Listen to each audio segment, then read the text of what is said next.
Welcome, everybody, to Catfish Weekly, presented by Whiskerware Apparel, along with Doc Lang. I'm Lyle Stokes, and welcome to the show. How's it going tonight, Doc? Doing pretty good. It's cold here in Ohio. It's 16 degrees. The lakes are froze over, so I can't get bait. But I've got plenty of frozen down in the barn. Well, you're good then. You're good. That's wonderful. I haven't been out. I've just too much stuff going on. In fact, my internet was down this weekend, and I haven't got caught up on messages and stuff from that. But below zero here last night, and of course, our old buddy Heath Malone, he was whining about that because they was going to get way down like 10 below last night. But that's what he gets for living up there in Chicago Cub land. So. Can't really feel sorry for him, but I know he was. It was 10 below or something was what he was telling me it was supposed to be. So that's pretty brisk. But I want to mention right quick for all our viewers that Chuck Davison is not with us tonight.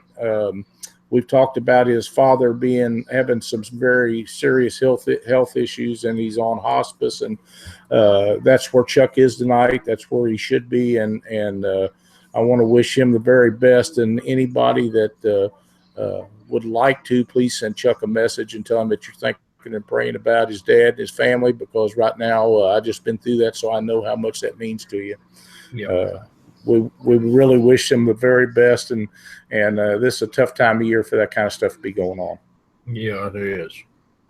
But anyhow, we got Steve Douglas on the show with us tonight. Steve's having a little bit of video problems, but he's working on it. Probably get it going here before we get going. And I'm excited about this 2017 Catfish Conference. I mean, I know them guys has been putting in a lot of work, and they got a lot of vendors. It's just going to be a great time. Yeah, it's. I'm really looking forward to it. I looked forward to the one last year, and for the very first one that he had last year. I mean, that was awesome. It was just awesome. So this year, I think it's going to be even better. Just not because of the fact that I'm going to be there talking, but just the fact that Steve puts on it. It's for everything he does is first class. So. Well, this is like you were saying. Last year was a really, really. I can't really describe it because I don't think anybody realized it was going to be as big as it was, and it was huge. I mean, yeah, that place was packed. It was, Steve, welcome to the show to start with. Thanks for joining us, but. Last year, the doors were supposed to open at like 9 o'clock, and when you opened up to let the vendors come in and set up, people started flowing in on us. Yeah, they were there about 7:30 in the morning. That's for sure. It's amazing, wasn't it? Was you amazed at the turnout from last year? Yeah, I mean, so we had like 1,500 people walk through there from 21 different states, and that was real cool. Wow.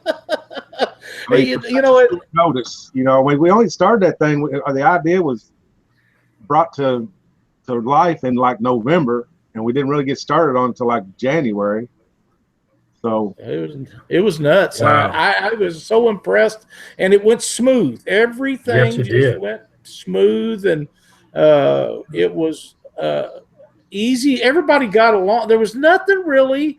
Other than it was a little cold outside, but I mean, it's supposed to be cold that time of year, and it was just a really cool event. And this is going to be bigger and better and nicer. And I'm assuming that you have more vendors and are expecting more people than last time. Well, we do have some different vendors. We've got a bigger place, but the thing, some of the vendors were taking 2 and 3 booths. They're really getting big, so we've got a lot of people coming, a lot of stuff to look at, but I don't think we're going to have as many. I don't know how to say this, because they're taking 2 or 3 booths. Our spots are still kind of smaller. We already know that we're going to have a bigger facility next year, and we already know that. Wow. Yeah. Holy crap. So this is okay. So tell us about where it's at and what's going on with it. Well, it's going to be at the Crown Plaza in Louisville, Kentucky. It's right next to the airport. Anybody flying in, you don't even need just bring a taxi. It takes you right to the hotel, and it is a convention center within the hotel. Oh, okay. So like I say, there's going to be a lot more room than we had. I think it's 15,000 square feet is what we've got to deal with now, but like I say, because of some vendors taking 2 and 3 booths, it's still kind of limited on space. Now, if everybody took a 10 by 10 booth, then we'd have 50 booths. So it's really coming together, and it's coming together quick. We got a lot of people excited about it.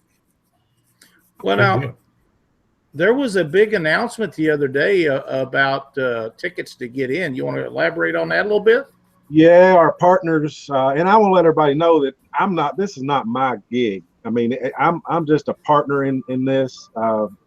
Jim Hopper and myself, of course, Jim works for Jeff Jones Marine, kind of come up with the idea and we run with it. But, Jim's a partner, Jeff Jones Marine is a partner, and of course our web guy, Hervé, and his wife, Lauren, are partners, and that's Business House. They do websites and other techie kind of stuff. So it's a big team effort, that's for sure. That's exactly right. Now, if I read that correctly, that the charge for getting in is being waived, is that correct? Yep. Jeff Jones Marine has purchased everybody's ticket, no matter how many we have. Wow. we're letting everybody in. If it's 1,000 come in, that's $7,000 they're going to come up with. Right. Wow. That's amazing. That's amazing. Now, I understand that they're a partner in on this with who all's involved, but that's a major deal for a company to take on, to make sure that it doesn't matter who it is or how many it is. They're going to see that you get in the conference and get to see all the displays, all the vendors, get to talk with us on the show. Whatever they want to do, they can be there, and they get in, and it doesn't cost anything. Exactly. That's just outstanding. You can't beat a better deal than that. Well, Jeff Jones Marine, I mean, they've kind of found their niche in the catfishing industry, and they're taking care of their people. That's the way you got to do it. That's cool. I agree 100%. They have taken off with what they do for catfishing in a big way in a short period of time. Yep. It's coming together quite nicely. Now, I don't know if I can name everybody off the top of my head, but we've got of course, we're going to have Catfish Weekly in the media booth interviewing folks. Team Catfish is new this year. Team Catfish is coming in with a couple booths. We've got, of course, the planer board guy, the Trophy Ridge planer board. That's going to be a new guy. We've got a bait tank fella we just brought on. I think it's called Extreme Bait Tanks. Let's see, Tangling with Catfish, Catch the Fever rods, Ripping Lips rods. That's another new company this year. So there's a lot of stuff going to be going on down there, and folks, I think folks wanted last year for everybody to have stuff for sale. So this year, we're kind of telling all the vendors bring a lot to sell, because folks are coming a long way expecting to buy. I'm sure you remember this, but a lot of people don't know. And we talked about it after the last conference, but they brought all that Tangling with Catfish stuff down there. Jerry did, and he brought some of the guys with him that he sponsors and different things. And when the doors open on Saturday morning, within an hour, they was sold out of some of their products. Yeah. I think he said by 9 o'clock they done sold every rod they had. Yeah, and that's just unheard of. I mean, well, I don't think people really knew what to expect last year. I mean, I think the folks coming in kind of had an idea of what they wanted, but I don't think the vendors had an idea of what to expect. But we do this year. Exactly. Yeah, it is. And I know we had our Catfish Weekly booth set up there beside the Big Cat Fever boys and Tony and Caleb, or I think that's his name. And they had a bunch of people in and out of there all day long. And I think they brought punch. I know Big Dave was there. He brought a bunch of stuff, and I know he went through a lot of stuff. And I think most of the guys that was there done really good. But now, Steve, one of the things that last year impressed me the most was you had all the tournament directors. I mean, you didn't have all of them, but you had a bunch of them that brought stuff down and information about tournaments, and that was pretty impressive in itself.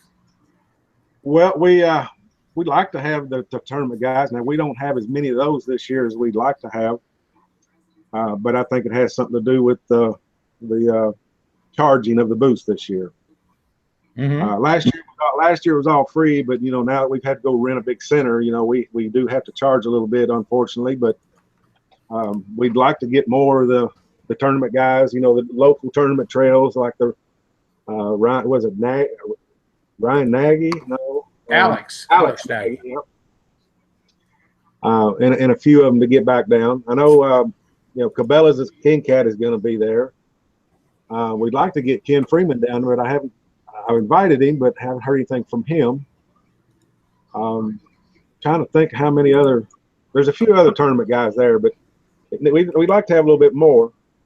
But of course, we're going to have the Kentucky DNR there. We're going to have hopefully Ohio and Indiana DNR to kind of share the booth and spread the word of conservation and the need for the conservation. That's going to be real important, I think.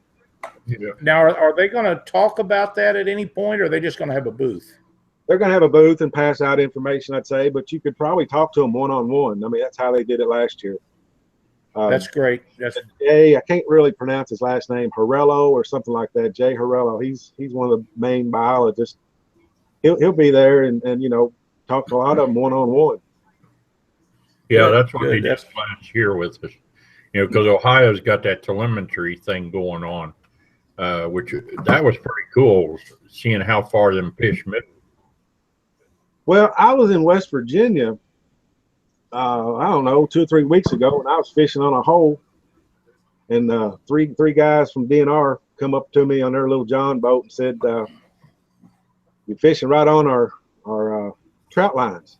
And I was kind of interested in what they're doing, but what they told me they was doing is catching and tagging fish, and they're going to track the movements of blue catfish and flathead catfish. Yeah. So West Virginia DNR got it going on. I don't know what's going on with Kentucky. I don't know why Kentucky don't want to do something like that, but we're still working on Kentucky quite hard. Yeah. But I think it's interesting. I'd really like to see some results with the DNR. I mean, I think Kentucky could even use some of that information that the West Virginia DNR is collecting over the next year. So as far as the movements and patterns that the blues have. Well, now, if they get Missouri has been wonderful about that, and they do studies. It's not just a summer-long thing. A lot of times their studies takes 2 or 3 years before they'll post results on them. But they have on their website, Missouri Department of Conservation, they have tons and tons of information on all the studies that they do. And if you don't find it, you can contact them and let you know. But one of the neatest, and I'm trying to get off on a different subject, but one of the neatest stories that them guys told me is they tagged a blue catfish somewhere up around the Kansas City area. It was east of Kansas City a little ways. I'm not sure where it was. 3 years later, that tagged fish was caught below Memphis, Tennessee. So really, those fish, they do move around. Yeah. Right. Now, they all on their stuff, they didn't seem to believe that the flatheads are more territorial and they'll stay around within a mile or so of their home water as a general rule. But channel cats move, and blue cats are notorious for moving and finding winter spots and summer spots and things like that. But that was one of the cool stories, and I read a lot of their stuff, and they are actually putting together for the last couple of years a study now to determine if we need, which I honestly believe we do,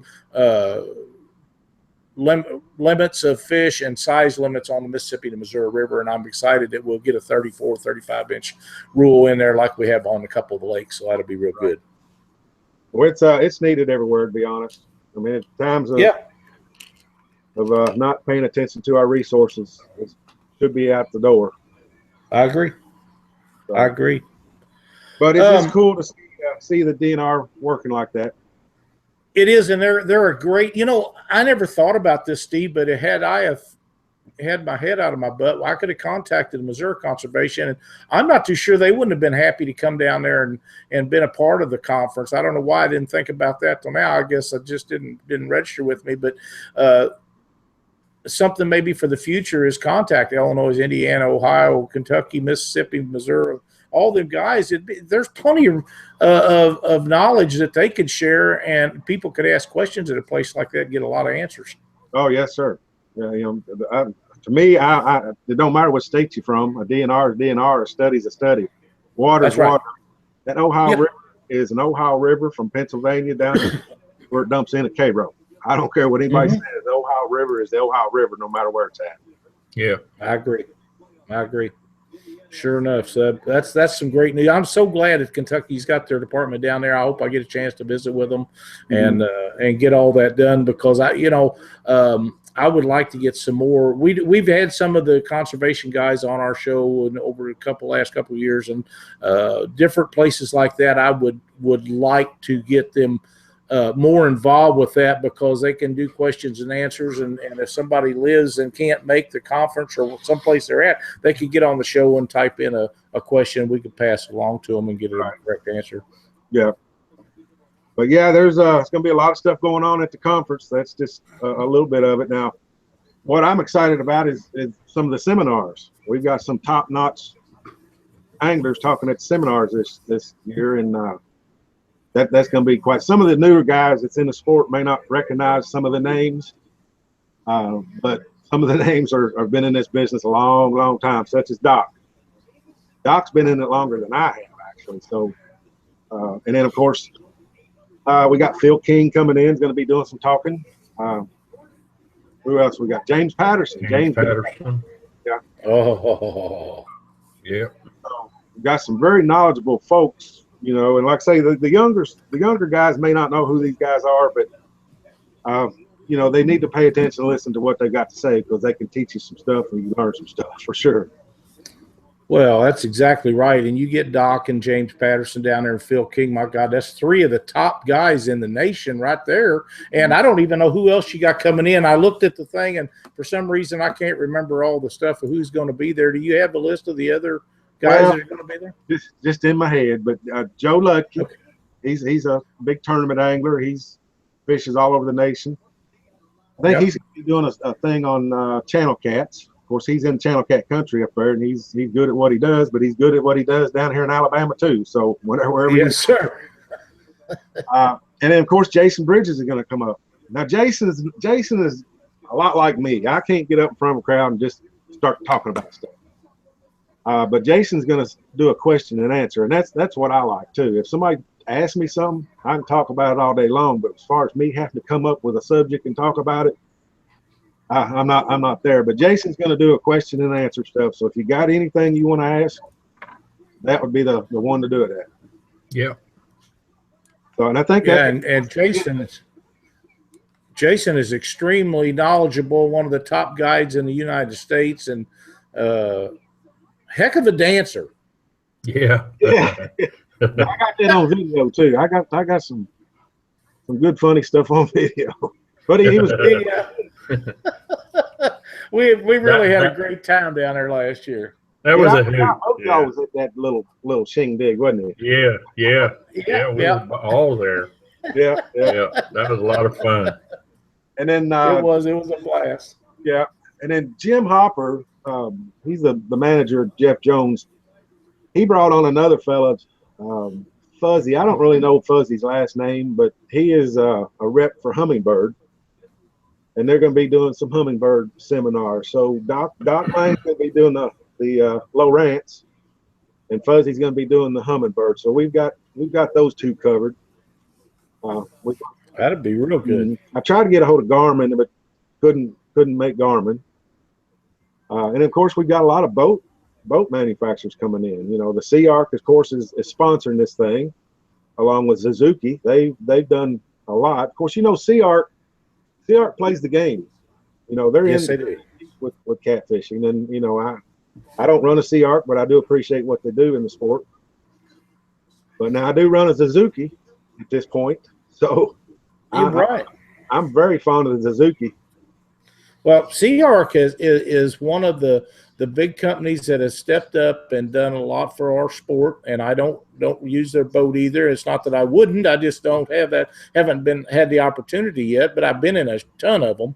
Right. But they are really, really good for the sport. They've done more than any other boat company at this point, by far, than anybody else has, and I'm so happy to see them come in down there and jump in on that. Johnny Ward wants to know, will you please video the seminars and post those up like you did last year? We will. Yeah, we're gonna do that. Okay, good. I know that's a big question that I get asked all the time, and Right. Heath Malone says he really enjoyed the seminars last year, and of course Aaron Wheatley wants to know what time the Lowrance seminar is going to be. You know, I'm not even for sure what time we got Doc going on, but I thought it was 1 o'clock in the afternoon. Yeah, we'll figure out a That's what it schedule was. and get that. We're gonna have like a little, I don't even know what you call them, a little flyer or an itinerary list when you come Itinerary, to yeah. Good deal. Well, Aaron, you'll just have to hang out and find out like the rest of us and get it all. You're going to be there anyhow, Aaron. It don't matter. You're going to watch them all. Wheatley, just come on down, buddy. You know you're welcome. Down here. That's right. Everybody wants to see Aaron Wheatley. He'll be his own attraction down there. That's right. That's right. Aaron's a good cat. Me and Aaron go way Yes, back. he is. He does a lot for the sport, and you know, he's one of the true good guys. And I spent some time on the phone with Aaron the other night for a while, and he wasn't feeling too good. But even when he's not feeling good, he still takes the time out and does what he has to do to promote what we all dearly love. So that's what the difference is between that and a lot of them. Right. Let's see what else we got. Another couple boat manufacturers we'll have on hand also is the XL boat, and a new one for this year is the G3. So that'll be good. I think a lot of people are interested in that Sportsman series, and I would love to see one of them. I've seen some, but I haven't actually been up, to them. So I'm excited about that. Well, I don't know if I'm supposed to say it or not, but I think that's what I'm gonna be in next year. Is the G3. Good deal. They're wanting me to test these boats out and see how they are. Now the XL boat is an awesome boat. It's a tank, and it'd be a good boat for anybody that wants that style of boat. So just because I'm not running it anymore doesn't mean it ain't a good boat. I didn't change for that reason. I'm sponsored by Jeff Jones Marine, and I'm not sponsored by any boat company, so I got to take what they give me. So sure, yeah, I'm kind of excited about it and see how it goes and see how we can put this one apart. But man, I tell you what, I've really run that XL boat hard, and it's done the job good for me. You have been everywhere with that thing, and you have had everybody in it in the world and done, I don't know, countless videos that I've seen, and I think I've seen them all, but I might have missed one. But you've really tested that boat for them, and to the best of my knowledge, it's absolutely worked flawlessly for you. Yeah. I can't think of anything that really that needs. I mean, for a boat, it's a good looking boat pulling behind your truck too down the road. That's one thing that I like about it. It kind of resembles a bass boat kind of thing. And of course, that's where I get I bass fish for many years, and I like the cool boats. Absolutely, that's awesome, man. And you quit blowing motors up. Yeah. Well, because I know I placed in the money in a couple of tournaments that Steve had me beat because he couldn't get back because his motor had let go, and I remember that 2 or 3 different times happening. That's a killer. That's a killer. Yeah, it is. Yeah. He took it on. I don't know if I could take it as good as he did, because I know that one tournament, man, you were loaded. Yeah, I do remember that one. I think that was Hovey Lake area. Hovey Lake, yeah, that was down there. You were. I was packed out, but you had better than I did. Yeah, it was. But you know, my old buddy Rob Benningfield. I don't know if y'all know Rob. Yeah. He told me one time to leave the race horses alone and get me a workhorse. And Yeah. That's good advice. Yeah, yeah. That's good advice. But you know, if I had to complain about the XL at all, it would be that it only does about 45 to 48, depending on, you know, because me getting out of a 70-mile-an-hour boat into a 40-mile-an-hour boat. Yeah, it probably feels like you're crawling. Yeah, yeah. But other than that, I mean, it's a pretty smooth ride. It's a 24-footer is a nice boat. What size motor does it have on it, Steve? 200. 200. Is that the biggest it's rated for? No, I think you can put a 250 on it or 225. But I've talked to a lot of folks that has it 250, and they say they don't get any gas mileage at all. But I can put this 200 up, and I can run for days and not even have to worry about looking at the gas gauge, and it still have plenty of gas in it. Well, I like that. Yeah. Yeah, that's one of the reasons I bought my 175, just strictly for the gas. And you know, it's got 641 hours on it, and it's 6 years old. So that tells you, you know, I put it through a lot. Yeah, when you bought that boat, gas was about $4.15 a gallon, wasn't it? Yes, it was. Yes, it was. I can remember putting that in my Ranger and going down there to Henderson about 2009, and I went through about $150 worth of gas to get the. I need to go back. So. Yeah. So now it's not bad, you know, with fuel at $2 a gallon now, you know, but still, you know, I got a 50-gallon gas tank, but that Suzuki just, you know, even if you open it up and really roll with it, but I don't, you know, I'm comfortable. I get it to 38 and I back out of the throttle and I'm good. Yeah. Well, I don't want XL boat. I don't mind the, you know, I would like to go a little faster, but I don't mind doing a little cruising anymore. I'm kind of getting old and I'm not as got that hot foot as much as I used to. Yeah. I don't even like going fast. Yeah, well, says the guy that's got a 300 horse on the back of his boat. Well, you know, I do on them rivers, you know, even though that old Ranger boat of mine would do 70 mile an hour, doesn't mean that I could do it on them rivers. When them barges are coming by and, you know, wind's blowing up, you can't go that fast. No, and we rarely run it very fast. There's no need to. I mean, the most boats, and that one is no different than any of the rest of them, they have a sweet spot where they run the very best and get the best fuel mileage. And around 4,000 RPMs or just under that is the sweet spot. And you're right around 45, 50 mile an hour, and it's very comfortable to ride in. They don't use hardly any fuel at all. And on most of the time, that's where we run it. Right. But yeah, the old Suzuki's pretty good now. Like I say, I'm coming out of that one going to a Yamaha, but I'm sure that the Yamaha's just as good a boat. Oh yeah, yeah. Good motor. Yeah, the 4-strokes have really come a long ways over the years. They really have. Mm-hmm. Well, boys, I'm going to tell you something, and I'm a 2-stroke guy. I like them because they're quick and they do what they do. But them 4-stroke motors are so quiet that it's just unreal. You can sit there and talk just like we're talking right now, going down the river and never even know it. It's amazing. Well, there's plenty of times I've pulled up at the dam to catch some skipjack or something and just put my trolling motor down and just and my anchor or whatever, and then 30 minutes later realize that I left my motor running. You know, you don't hear it. Yeah, it doesn't make any noise. Even when you're sitting there idling, you can carry a conversation on with somebody and you just can't even hear it running. Right. That's outstanding too, because, you know, I know you all are like me. You're old enough to remember the day that those old 2-strokes was so loud that you were sitting beside each other and had to scream to carry on a conversation. I remember those real well. Well, especially with the motors I always built, because I always built them hot rods, and I always cut the mufflers out of them, you know, the back where it just sounded cool. But right. Yeah. I do miss I do miss the smell of the two-stroke.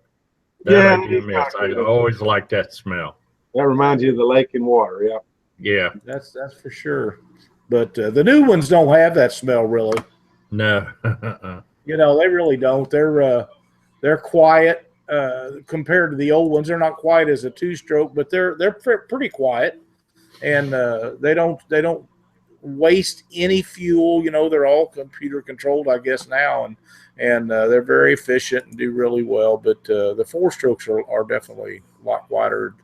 It just amazes me. That's the main reason I blew up motors most of the time, was because of the oil reservoir would quit working, or you get some air gap in it, or something would go wrong and cause the oil not to get back up into the motor.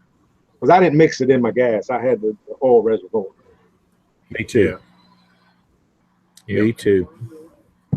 But yeah, that's what's kind of going on, Manu, with the Catfish Conference this year. I wish I could think of everybody we got going on. Oh, the bait guy, Carl Morris, Big Cat Bait Company, he's going to be there. Now, I don't know if he's going to have bait sale at that time of year. Sure. Do you know if he's bringing his machine down to show everybody again like he did last year? I would say that's going to be the main event, I would think. That's pretty impressive. I mean, that thing just does an outstanding job. Yeah, they were vacuum sealing water in them things. I never seen that before. No, that's the first time I ever seen anything like it. But that machines like that is why his bait is such good quality. I mean, it's just outstanding. Right. Mm-hmm. But yeah, I mean, it's just going to be a lot of stuff going on down there. Everybody needs to come down and get it. It's going to be 2 days again, or 2 days this year instead of one. So and the speakers will be speaking both days. So if you miss one day, you can come back the next. And like I say, the tickets are free, so it ain't gonna cost you nothing to get back in. So I take a minute. Unbelievable. So and I mentioned Cabela's. Yeah, Cabela's is coming in. I'm trying to see in my mind where everybody's at. You know, when you've got the boat companies, you've got the tackle stores, you got the rod companies, you got as you was talking about boat motors and people coming in, and you've got one of the top boat dealers in the nation going to be there helping you put it on. So I can't think of it other. You got Kentucky DNR. Now that's not every state in the union, but just getting them there. There's not much you guys have missed out on, is there? No, I think we're supposed to have Ohio and Indiana both. Oh, good. Mm-hmm. We've invited them, and I think they're going to really try. So let's see. Vicious Fishing Line. We got Jeff Vicious. Oh, wow. Yeah. Let's see. Of course, Monster Rod Holders are going to be there. Hook Setter USA. They're going to be there. Oh, Mud Bums. They're going to be a big draw this year. They are. They got their own TV show, and I've watched some of their stuff, and they're quite entertaining. I think they're on the Outdoor Channel or Pursuit Channel. Yeah. Now, the boys are from up in Iowa, aren't they, Steve? Yeah. Let's see. Extreme Bait Systems we got, and I think Bottom Dwellers is coming, but he's not coming in a big booth this year. I think he's just going to rent him a small booth. B&M Poles, so there's more rods to pick from. Bass and More, he'll be there with all his tackle. Jim will have a great display. He always does. Yep. Trophy Ridge planer boards, they'll be there. Mustad Hooks will be there. Good. Let's see, who else? Warrior Cat Tackle will be there. Warrior, they got rods and a smaller tackle with their line of stuff. Yeah, and that's most of the guys that I brought into the mix here. Now there's some other stuff like Big Hoss Gear. I don't really know what that is just yet, but I do see it listed. Is Whiskerware going to be there too? Whiskerware. No, I haven't heard anything out of them. Haven't heard nothing from Rob. Oh, we're going to have to say something to him. Mm-hmm. Absolutely. And then of course, like I say, we've still got a few booths that are available. If anybody's interested in getting a booth. And how would they, if somebody decides tonight that they want to be a part of the 2017 Catfish Conference and they want to put a display up, how do they get in touch with you to do that?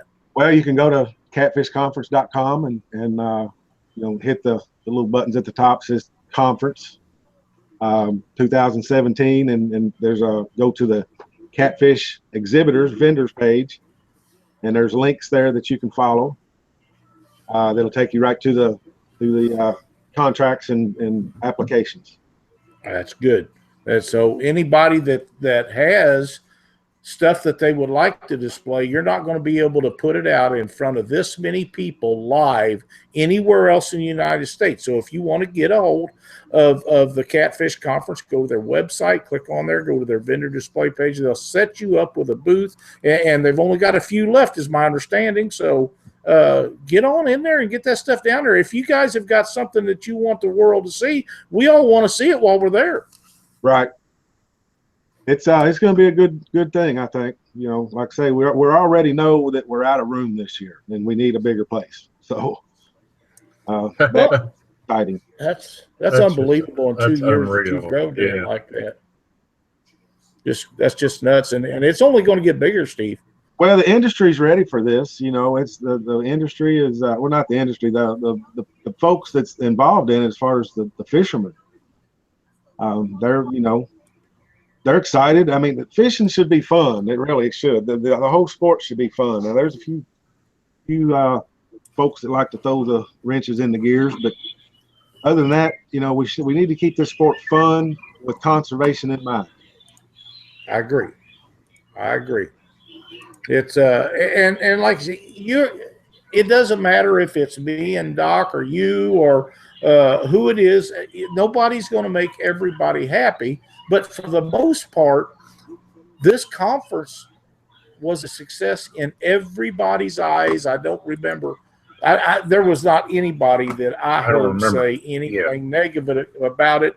It was a plus, professionally done deal, and everybody was impressed with the way it was run. So that's just awesome. Aaron Wheatley just popped up in here, Steve, to remind you that if you decide you need a venue, the Owensboro Convention Center, it would probably be available. We tried that. We looked at that this year, and the dates that we need to keep this at, like Monsters on El High is always in October. Rising Sun's always in September. We want to kind of keep that theme of February, and it's just not available in February. That's the biggest thing. But if it ever does come available, we would very much like to go into there. Well, I got to tell you, when you're having this, the only thing that has held everybody over all winter is Winter Blues on Wheeler, and you're looking at another month and a half or so. So people are they can't wait to see all this stuff. Yeah, it's going to be exciting. And like I say, you get to come and smooze with some of the top pros. And if you're a top pro yourself, you just want to come in and shoot the bull with your buddies. That it's just for fun. The whole thing is just going to be most of the time when these tournament guys come to a function, they got one thing on their mind: it's finding bait, finding where to fish, and get out of there. They don't want to talk and socialize. But in this place, you ain't looking for no bait. You're ready to socialize for 2 days straight. So come have fun. I do know a lot of the guys are coming. That they, even though they're professionals in the business, they're not coming to speak or anything, but they're coming just to kind of hang out. Right. Dodd hit me up the other day and said he's definitely coming. Big Daddy's going to be there. Yeah, John Warden called, told me he's going to show up. So it's just going to be a lot of fun for everybody, no matter what skill set level you're at on this thing. Whether you're starting out or you're Phil King in the business, it's going to be fun for everybody.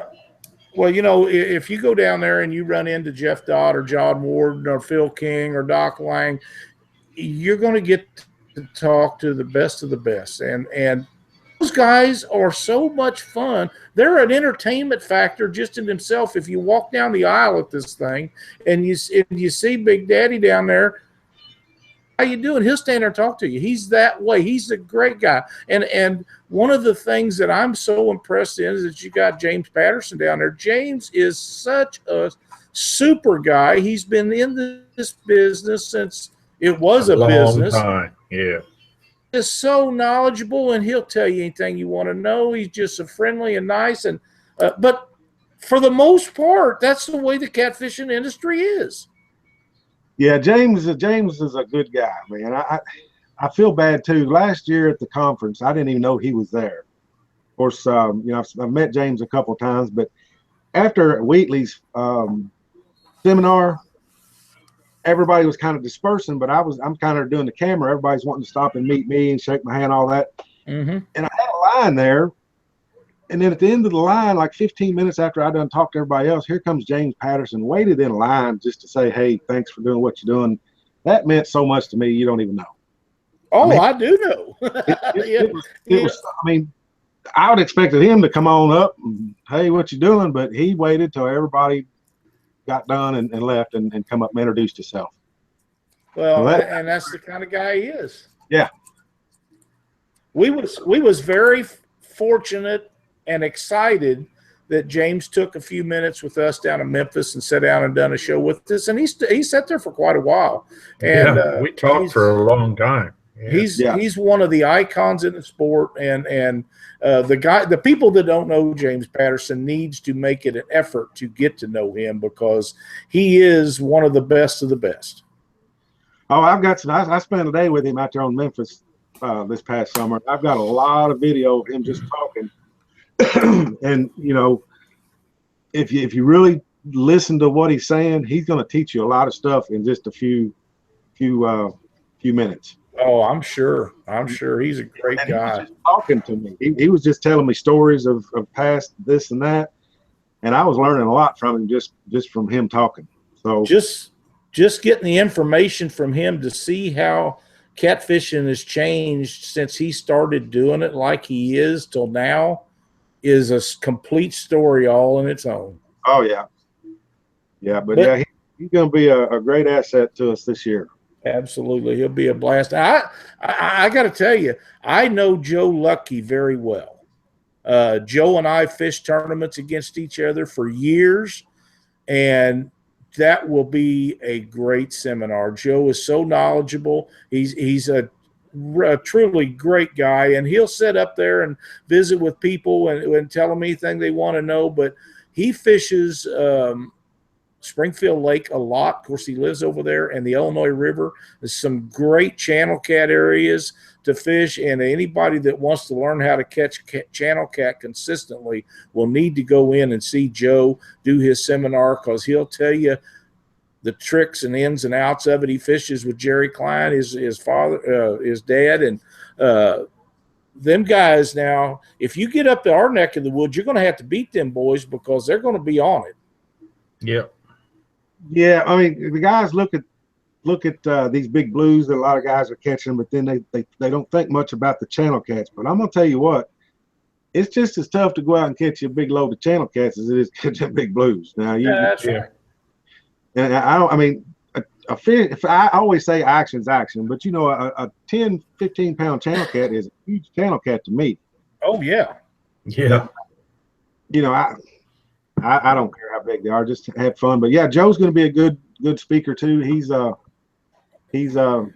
very well, how you want to say it. He knows what he's talking about. As far he's been around, like I say, he can compete with you down in Alabama, or he can compete with you in the Illinois River. He can, and for those of you want to check it out, you can look at the fish he caught with Mike Mitchell down there. I think that was on Wheeler, and it was just a stud.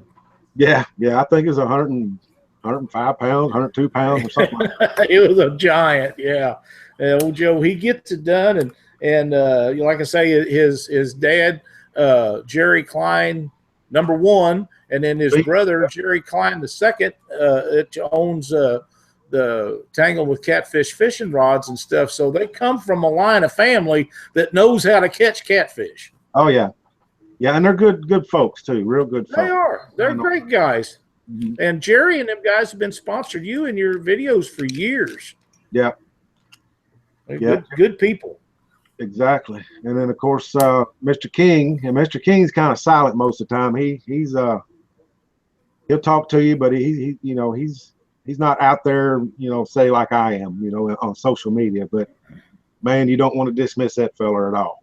No, sir. No, you don't. Phil King's for years was one of the very elite tournament catfishermen there was, and Chuck has told us many, many times that Phil helped him along for when he was starting out like nobody else would do, and that's the part of a true sportsman that makes him so great.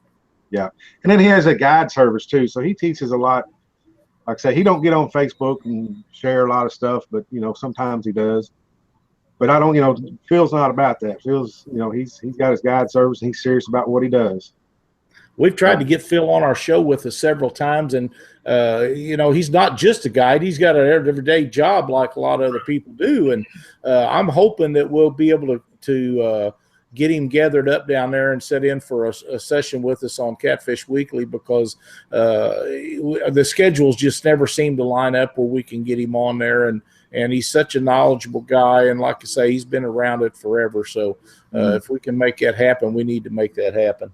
Well, the way I understand it now, it's got to happen the way it's going to happen. But the Catfish Lounge is what we have roped off for you, and that's kind of be where the guides hang out, the speakers and seminar guys. For the general public, to come around and talk and chat with you while you're not speaking. So the Catfish Lounge is where you want to come see all these guys when they're not busy, and I'm sure they'll be ready to answer any questions, take pictures with you, and whatever else you might want out, one of the things that and we've talked about this on the show, I don't know if I've told you or not, but last year Chuck and I done the shows before Doc joined us on the show, when him and Lynn was supposed to get in there. And again, it's one of them things that just didn't line up where we could get him and Lynn on there. I'd like to get Lynn on there with us again, try to this year. Maybe her and Cindy sit down and do a short segment with us or something. But it was so busy last year that Chuck and I didn't get to see any of the speakers speak. So we was waiting to see them when you posted them up on YouTube, just so we could get to see the seminars, because we was so busy we just didn't have a chance to watch any of them. Exactly. Yeah, it was a great time down there last year. It really went over and above what I even expected. Oh, I was so impressed. Like I say, we went down there and got there early to get the stuff set up for the show. And when they unlocked that front door to let the people in to set up their displays, they just kept coming in, and they never slowed down all day. Oh, I know it. Right. Yeah.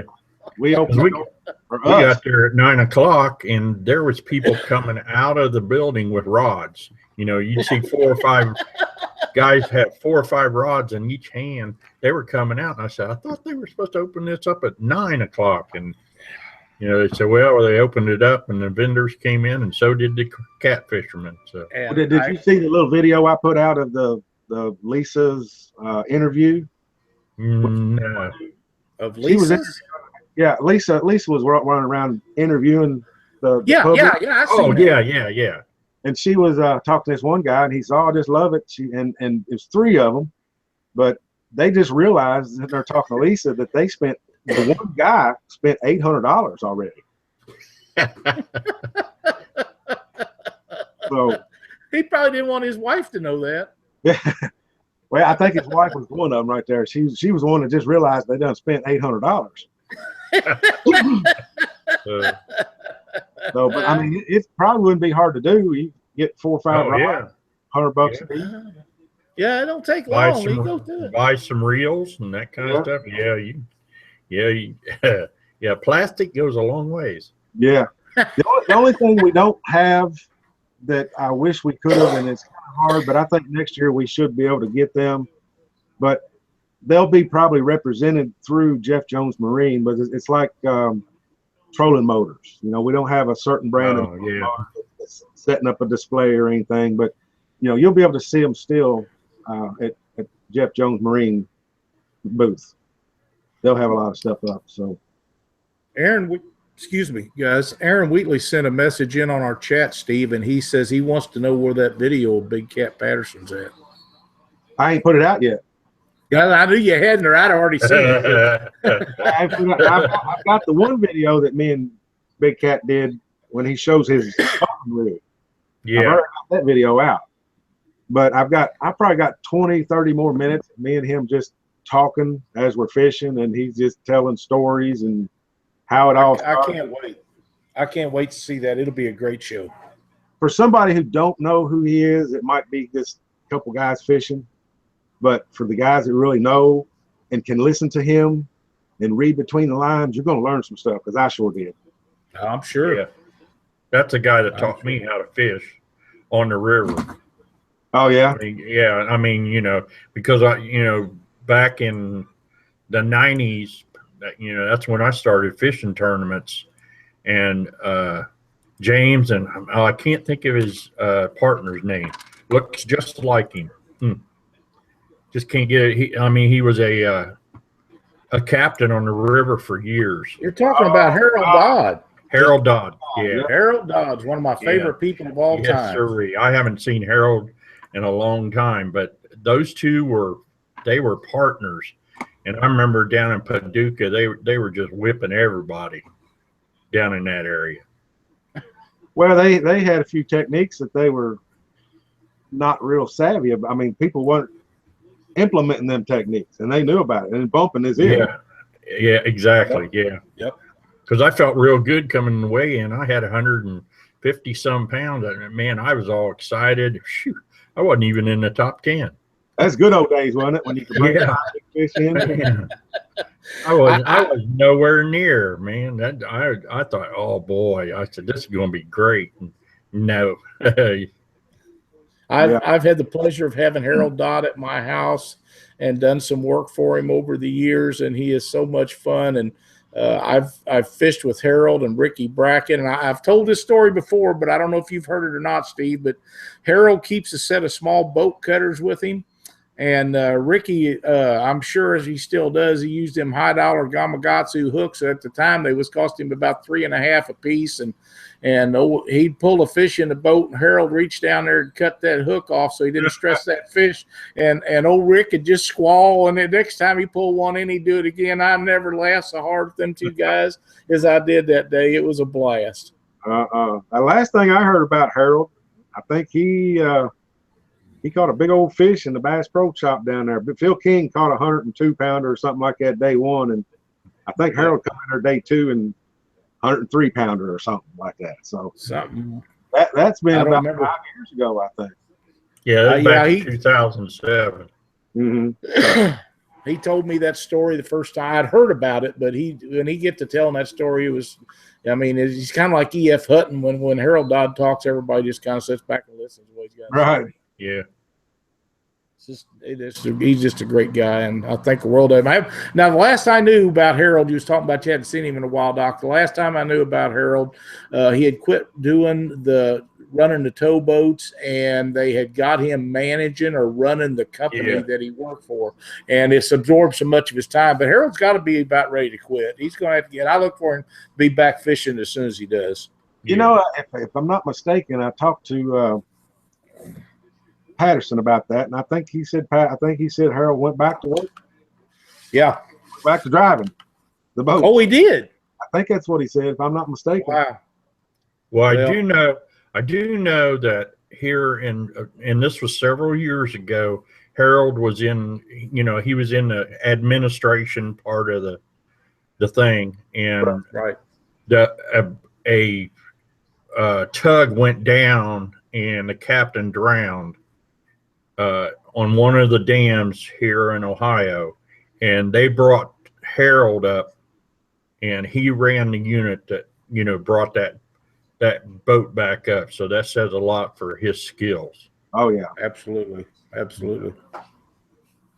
But yeah, it's gonna be a lot of fun. I know we got a lot of old school guys and a lot of new stuff going on. So yeah, I'm looking forward to seeing everybody.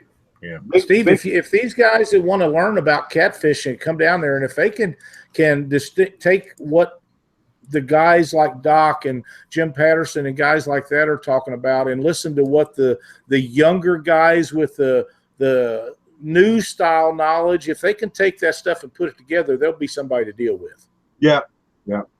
Well, you talk about the new knowledge, new style, that planer boards. I know it ain't a big thing right now, or ain't a new thing, but it's a new thing to me. And of course, the Zach Royce fella that's kind of popular again here shortly. Kind of got my interest up, so I started running them a little bit too. So that's a new thing. I mean, you're never too old to learn anything. That's right. Now, to be honest with you, I learned what I know on my own. I didn't even know how to put the planer board on a thing. So I don't know which planer board is the best. I don't know none of that. I bought me some planer boards and went to work. So and they do work fine. So yeah, you can learn new stuff from anybody. That's exactly right. You know, and these planer boards, we've been using them all year, and they're outstanding. And I maybe some of them are a little maybe better made or better quality. Maybe they're not. Is they work to put fish in the boat. They get your stuff out further away from it, whether you're drifter, dragging, anchored, it doesn't make any difference. And anything that works is beneficial, and it's worth taking the time to learn how to do it. Oh yeah, yeah, exactly. Well, I never did. I've known about them for years. Used to see them in the In Fisherman and things, but to me they would be too much pain in the butt to do. But yeah, really, once you start catching some 60s and 70s with them, they're no longer a pain then, are they? No longer a pain, no. No. You find yourself, where's my planer boards at? So that's right. That's exactly right. It's a lot more work, but when you start busting them big fish, then it makes a difference. Well, the work is deploying them, because you've got to keep your boat moving to deploy them, or you got to be in current weather. I've never been in the current situation, but I do know that you got to be on the move to deploy 4 of them and get them out there properly. You just can't drop them and then start rolling. Right. And one thing that I'll mention about that, not to cut you off, Steve, but a lot of people have to understand that there is regulations that change state to state on how many lines you can have out and how many of that stuff you can be running. So you need to make sure you check all that when you're doing them, but they are a very worthwhile product to learn. It's like when they come out when everybody started bumping, it was kind of a hush-hush thing. There's only a few people knew about it. Then the word got out that people could back bounce and catch these fish and drift backwards down there. Everybody thought, oh, them guys are crazy. Well, it got to a point in tournament fishing that if you wasn't doing that, you was playing for second, third, fourth, fifth place because them other guys was putting so many more fish in the boat that you couldn't get it. And that's where this planer board deal is going, I think. Yeah, it's and I don't know whose brand is what. Like I say, I've never used but one brand, and I just got it off the internet and went to using them. But luckily, I got the ones that I think I needed because they made my 8-ounce sinkers float, and that's what I wanted. That's exactly what you want. Yeah, I agree. Aaron Wheatley sent us another message, said, can we talk about using them anchored? Yeah. We sure can, Aaron, because if you're anchored, you need some type of current. Now, this is my opinion. You guys chime in anytime you want to, but you have to have some kind of current to pull them out away from your boat to make your spread wider. Yep, especially when you're anchored. And there's a real big advantage when there's a lot of current. You can get them things out there, and I mean, I've caught them for years, but that's how I used them years ago to keep my lines from all coming together up behind the boat. And if you decide, I'm not sure how that. I mean, I see the concept, and I'm gonna have to play with it a little bit. But are y'all talking about suspending these baits over? Yes. Or are you talking about letting them drag the bottom and then? I mean, if you're anchored up in current, are you want your bait at the bottom, lay on the bottom like normally? Yeah, but you're using the planer board to keep it out so it doesn't roll back in behind the boat like it normally would when you got a lot of current. Right. So you can I use them suspended. Right. And that's and that stern planer, we played around with that thing. Right. That was pretty awesome. Yep, it is. And yes, Aaron, you can use them in cold weather because if you're anchor fishing, You just let them go out there, and if they sit there a while and you don't get bit, let some more line out and let them go out a little further or back a little further, and you don't have to drag them in a cast. If you haven't been hit, chances are your bait's still on them. So you can go out a little ways. If you don't get bit, let a little more line out, and they go a little further, and you can just keep moving them around. And if you know the fish are there, sooner or later you're going to find one that wants to bite them. But they're very effective anchored fishing. But I think you have to have current to make them operate, or they're just no different than just casting out and fishing on the bottom. Right. So if you're in some 8-ounce current, and you normally would have to use 8 ounces to get down there, you're still going to use 8 ounces on them planer boards? Yes. Yep. I do. Really? Yep. They'll hold them up. I put as much as 16 on mine. The ones that I'm using, I put as much as 16 and a piece of bait on it, and it'll hold it. Yep. Yeah, we use 16 ounces and a half a skipjack several times this summer, and had 0 issues with them. And of course, Steve, them TX44s that we use from Church Tackle, they're huge. They're a big board. They're made to do dipsy divers up on the Great Lakes. And I'm not saying other boards won't do it, and I'm not telling you can't sink one of these, because I'm sure if you worked at it harder, if you can, but I never have yet. Right. And your limiting factor is the clip. The style clip that is being used is your limiting factor on your boards. Yep. That's correct. And it doesn't matter what kind of board it is. Yeah. Some of them got pins in the back so that it doesn't release the line, so that board stays right with them. Others have, when the fish hits, secondary clip, it pulls it out and pops it up. I like it when they pop it out like that. Yeah, they jerk that back of that board down, and the front end comes up. It's exciting, man. I go completely under. Of course, I was on them 70-pounders down there on Wilson, so they just, they bury them down. Yeah. Well, and these clips that we use are adjustable, so you can set that up with. It just takes a little bit of screwdriver. You can set it up to where when they hit it, they'll pull that line out of there, or you can set it up so tight that you cannot pull it out of there. However you want to do it, and the adjustability of those I really do like, but they're fun to use, and anything that you can do to keep your eye looking on them is, especially if you're anchor fishing on a cold day, if the fish are not biting, it gives you something to check out and watch for. Well, for suspend drifting, now I haven't really worked a lot at mine on dragging yet, but the suspend drifting, I don't know how I don't think I'm ever going to fish regular like I used to. Just suspend. Yeah. I mean, you can work those ledges. I mean, if that ledge is like, say, 50 foot wide, and you got 80 foot at the bottom and 70 foot at the top, you can work that whole ledge just with 4 planer boards and 2 down rods. That's correct. Cover it perfectly. But some guys fish them big flats and they want them 200 feet behind their boat and spread way out. I like mine tight and to the point. Right. I'm the same way. And Doc was talking about them stern planers, and they're shaped in a cone, and they go right behind your boat, and you can suspend that thing, and it'll stay right behind your boat no matter how far you put it out there. It's not going to go side to side. It's going to be right behind there, and you can suspend that in your pattern when you are going along those ledges, like you say, and you can control that left of that ledge with those boards like nothing I know of. Well, I got 2 of them, but when I bought them, I wasn't paying attention. I thought they were planer boards. I thought, well, it's a new kind of planer board. Let me get this and try it. Little did I know wasn't going to plane off to the side. It just drug right behind. So, right. That was my first mistake there. And like I say, I really didn't know what I was doing when I did this, but I knew I wanted to try it because I've seen so many other people out there doing it. But, a guy like me, I don't want to ask nobody how to do it. I got to find out for myself. I'm too embarrassed to ask somebody how to do something. Well, so I just go out there and do it. When you learn like that, though, you'll never forget anything, whether it was a mistake or whether it was a success. You'll remember it all. Oh yeah.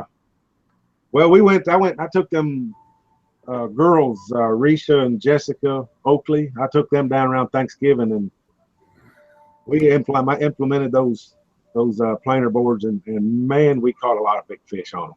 I mean, there was some great videos. Yeah, yeah. So yeah, I'd say that they're going to have them a few planer boards next year. They I they imagine caught on it too pretty quick. Yeah. You know, we had those on our show here a month ago or something like that. And they are so nice. And those girls are going to be good for the sport of catfishing. Well, they're the real deal. They know how to fish a little bit. You know, they're not scared to touch the bait. They're not scared to grab that big catfish. Nope. The Jessica, when she caught her first big fish, she was so adamant about throwing that thing up over her shoulder. She wanted it on her shoulder, and you know how some of these big guys throw them over. She wanted, so we accommodated her, helped her put it on her shoulder, and she got some good photos. So I'm pretty surprised that she let you help her. They just appear to me that if they want to do it themselves, they're going to figure out how to get it done. Well, I never really, I mean, I kind of coached them a little bit on how to put the planer boards on, but once they got the hang of it, I just kind of sat back and let them do it. They cut their own bait. They do it all. And I let them net everything themselves. I let them pull them in. So, you know, we caught one. It's probably a 75 pounder, the biggest one we caught. And they handled it. I mean, it took two of them, but they handled it. They took the hook out of it. They took the pictures and had a good time. So yeah, they're serious. That's for sure. Well, we really enjoyed the night they spent with us on the show, and like I say, there was a lot of fun, and I'm anxious to see them. I'm hoping they'll both be at the conference, and we'll set them down there live and visit with them. And I know, is it Risha that works there for Jeff Jones? Yeah, Risha's I think right. Boat salesman or some kind of manager or something. Well, one of the other one's a school teacher, I believe. But yeah. they were just so nice, and there's a mother-daughter team up in Wisconsin, I believe, that fishes catfish tournaments. But these two teams like that may have started a trend. Well, I sponsored the Lori Dorschner, I think her name. Lori, right. Them, and I've sponsored these new girls here. So, you know, the sport's ready for it. I'm not sure that you'll see a big magnitude of them in the next year, but you're going to see more women teams. These women are independent. They know how to fish. They know what they got to do, and they get it done. And it's not going to be too long before one of those teams come in there and put a whooping on all of us guys, and we're going to have to sit back and say, congratulations, ladies, you have laid it on us. Well, the sad part of it is I'm sure that they're going to smoke my butt too.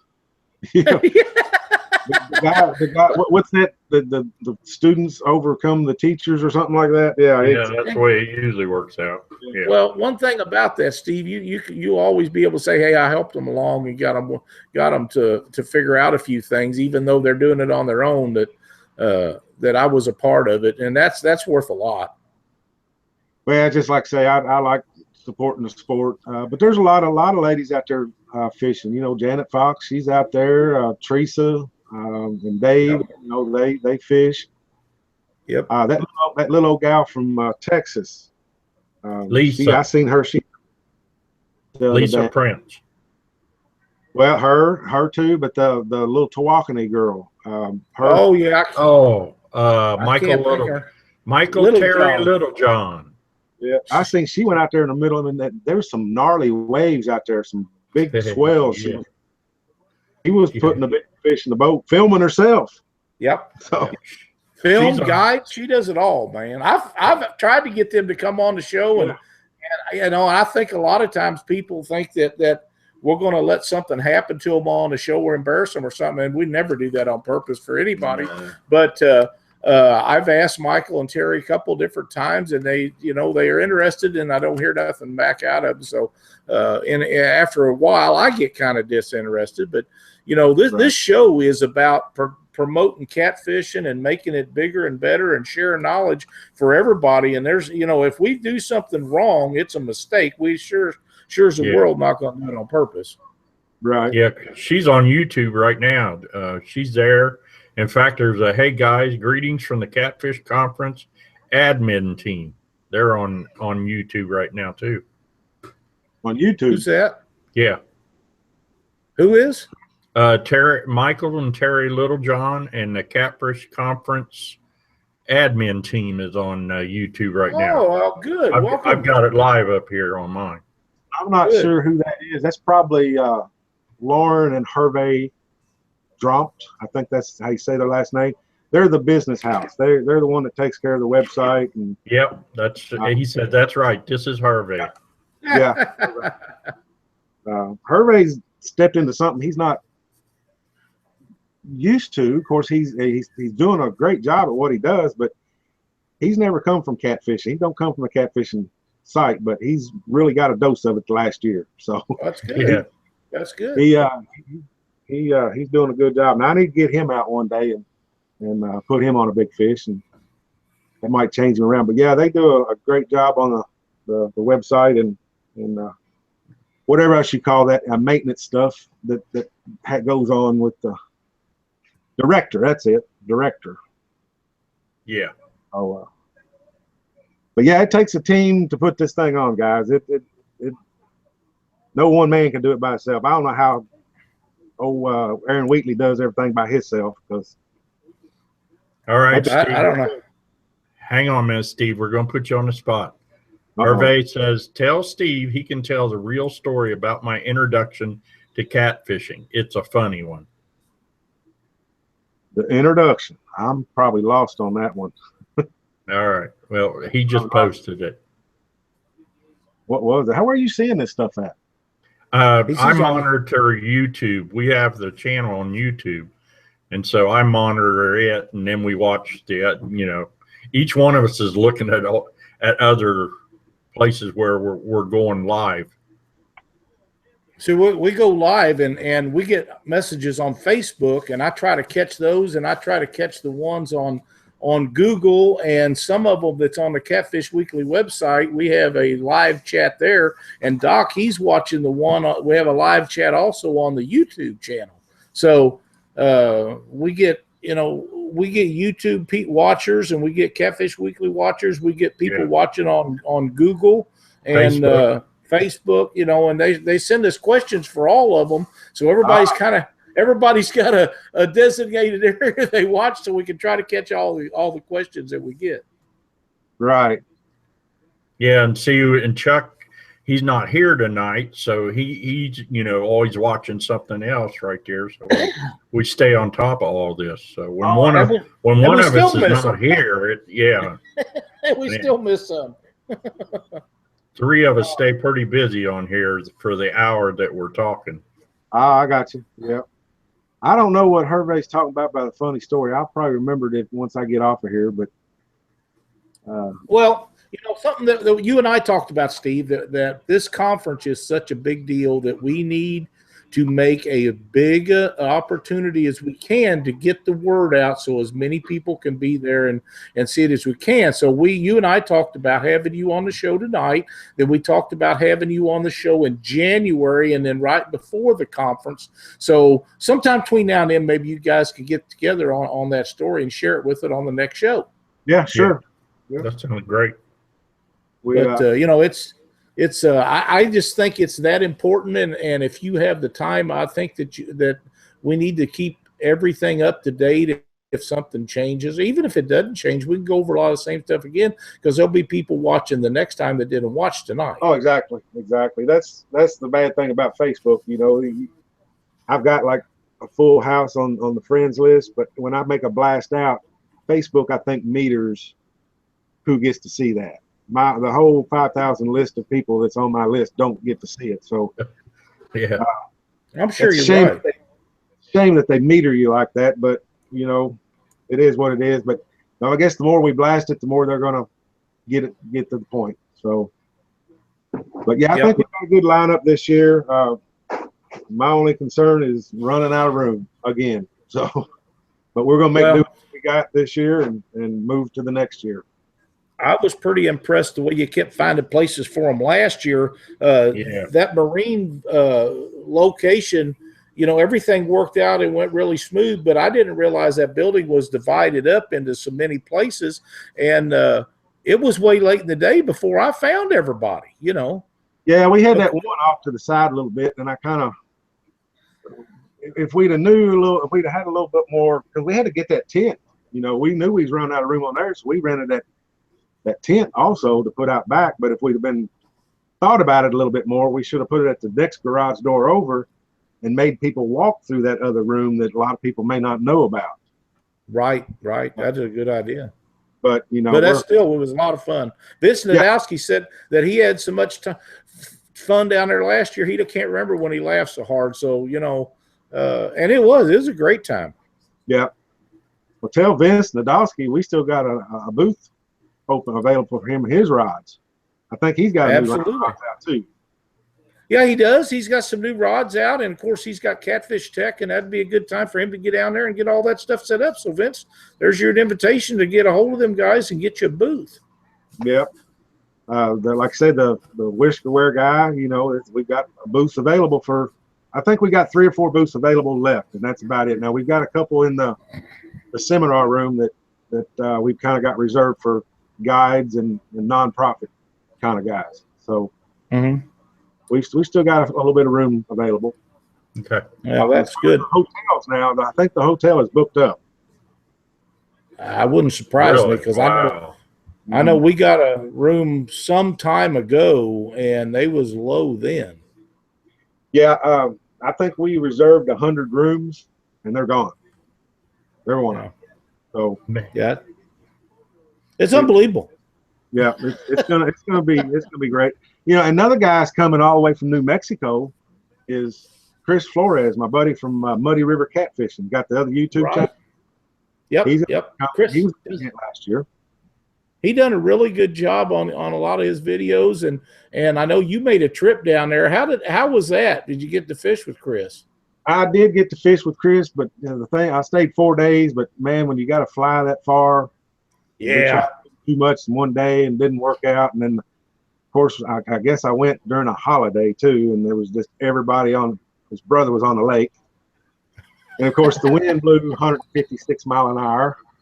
So, but great company down there. I mean, you don't get better guys than New Mexico folks. They're just real nice. And, that's awesome.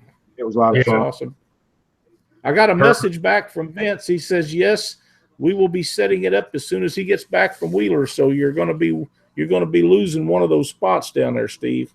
Well, that's good. That's good. He needs absolutely. Yeah, and Hervey just posted we have 3 booths open in the main room. Is that all we got left is 3 then, huh?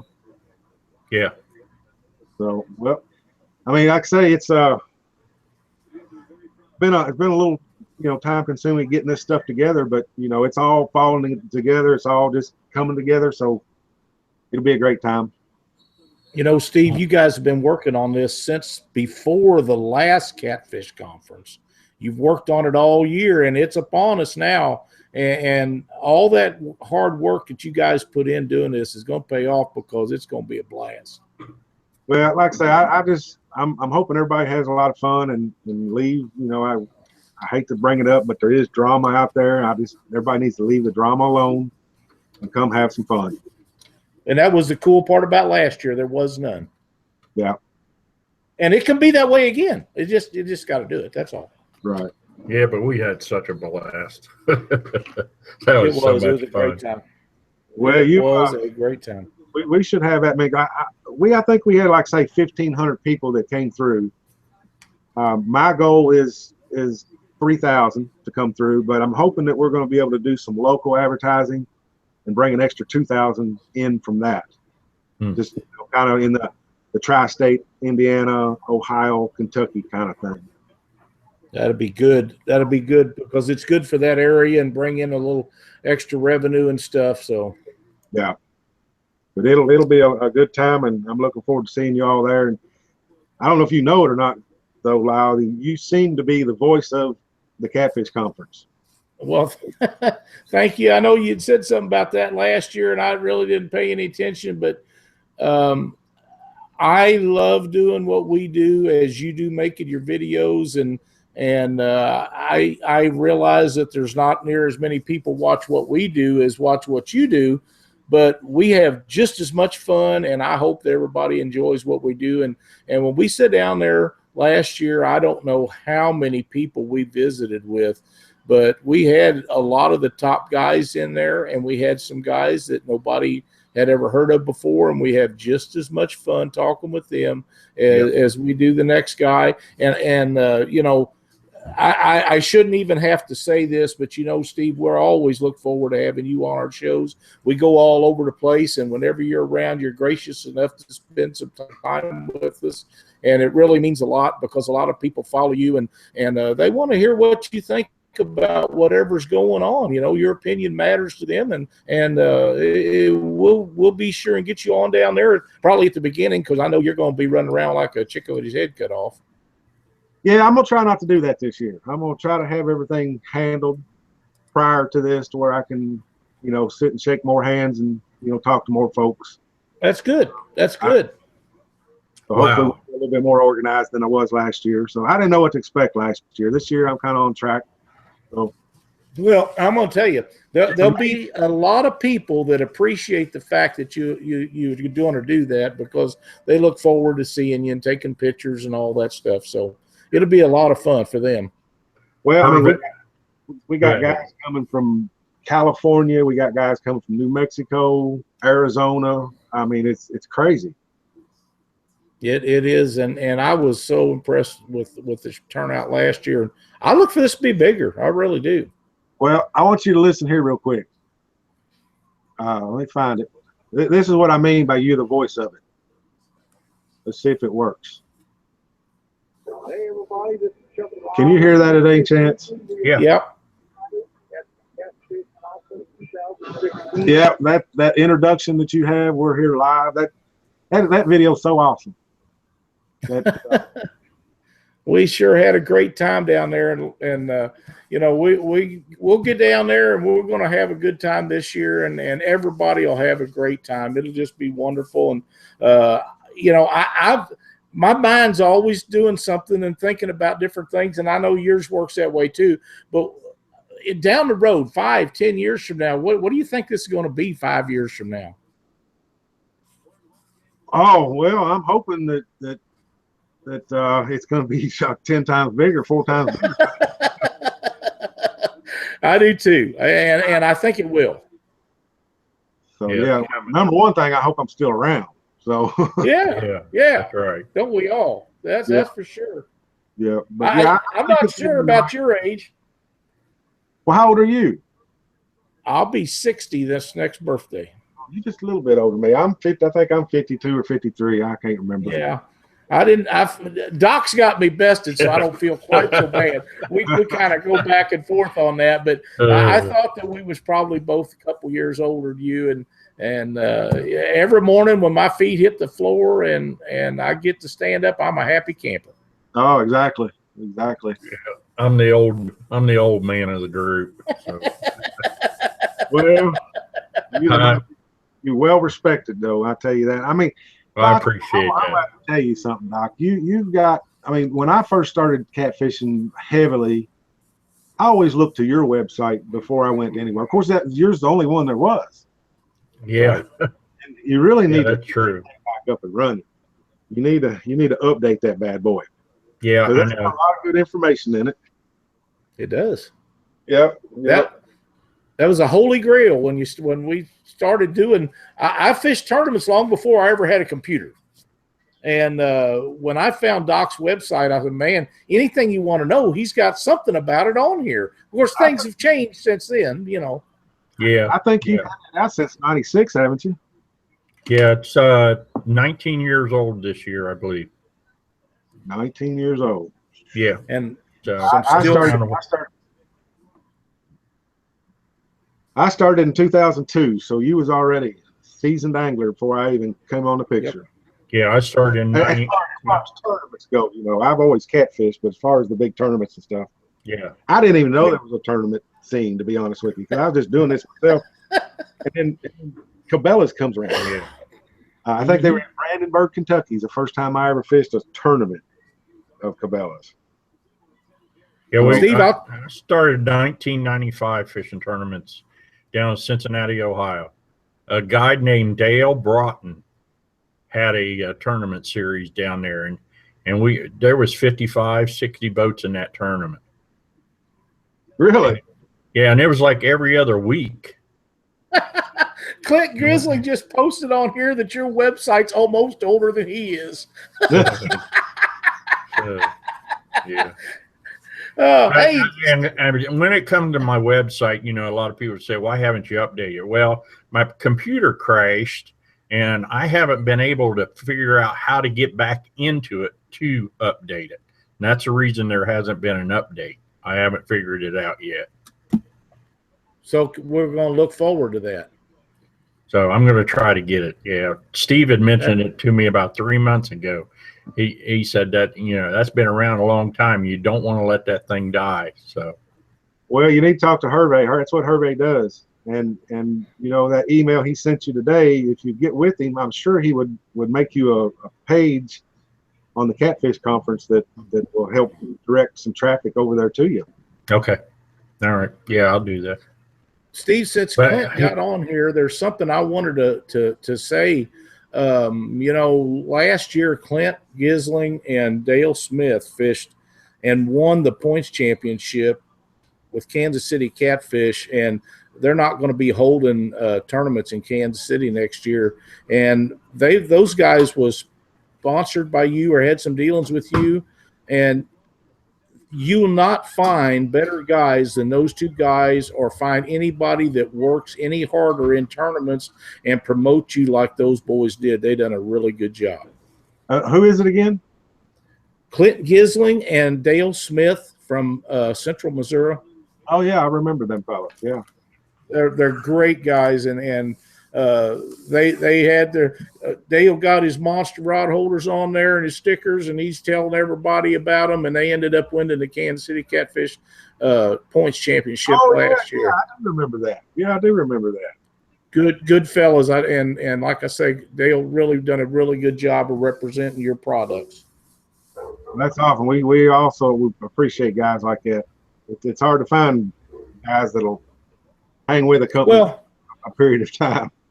Them guys, they don't get any recognition for that since they're not going to be having a tournament up there next year. But they did. They done a really good job, and I visit with those boys all the time, and it's that Missouri River. I don't know how much you've been on it, but that Missouri River is a horse of another color if you're not used to it.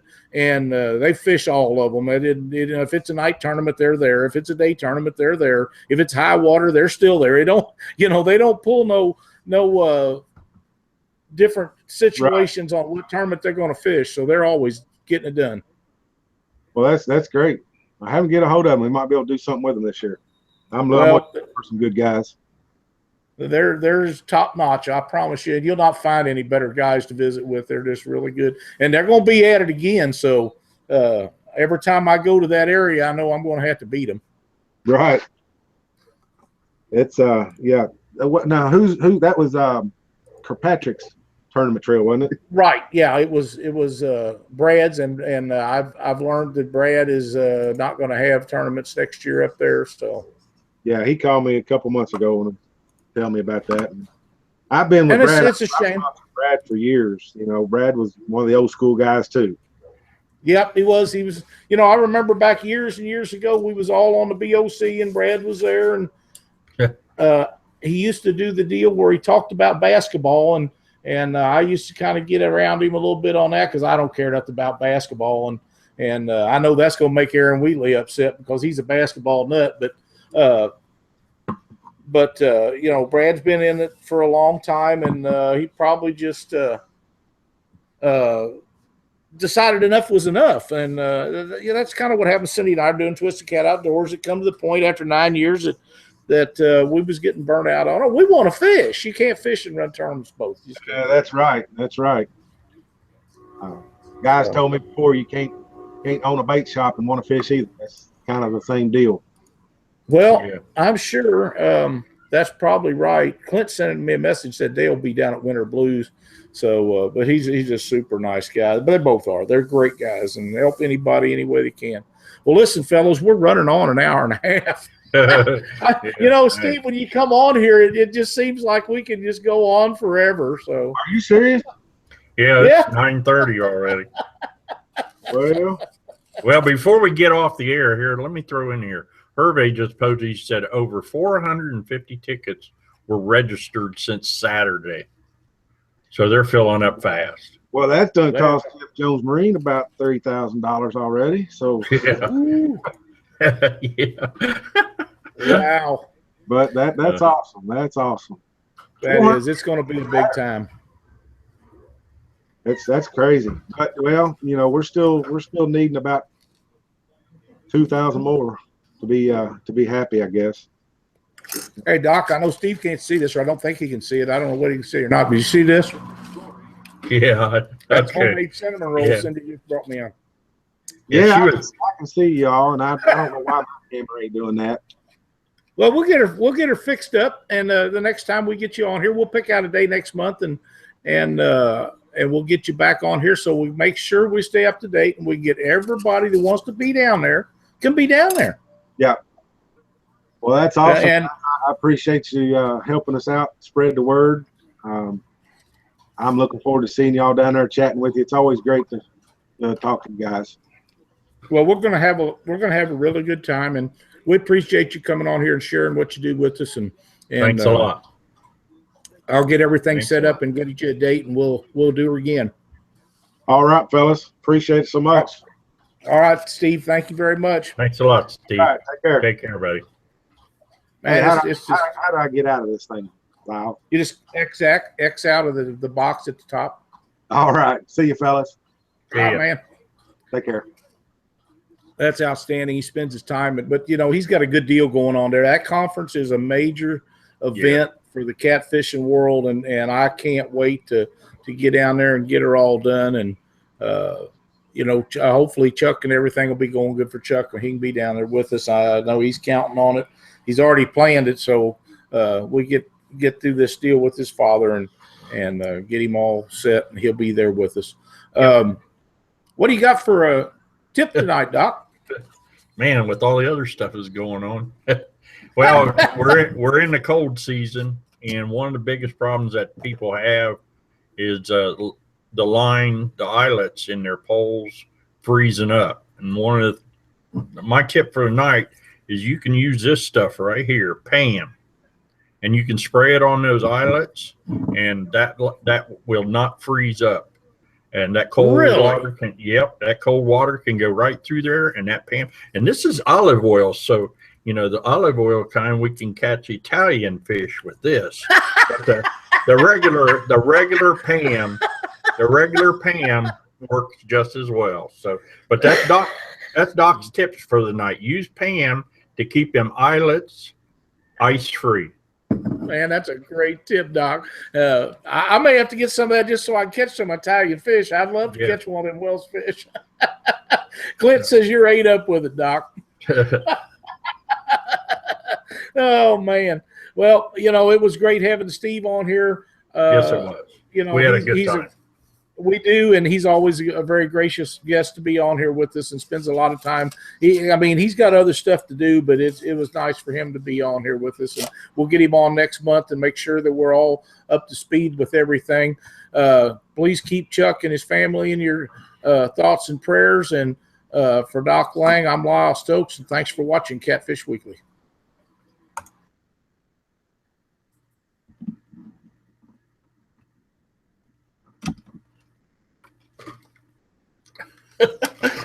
Where'd he go?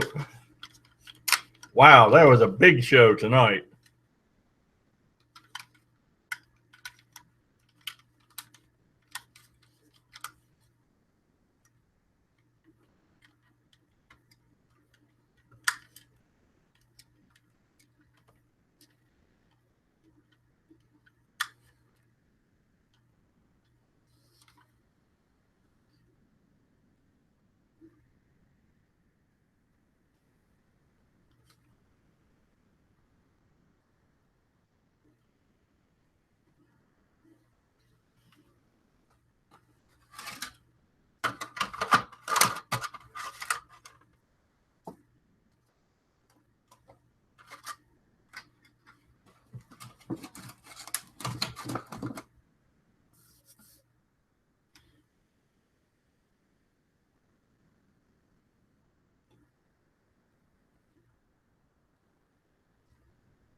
Oh, you guys can still see me.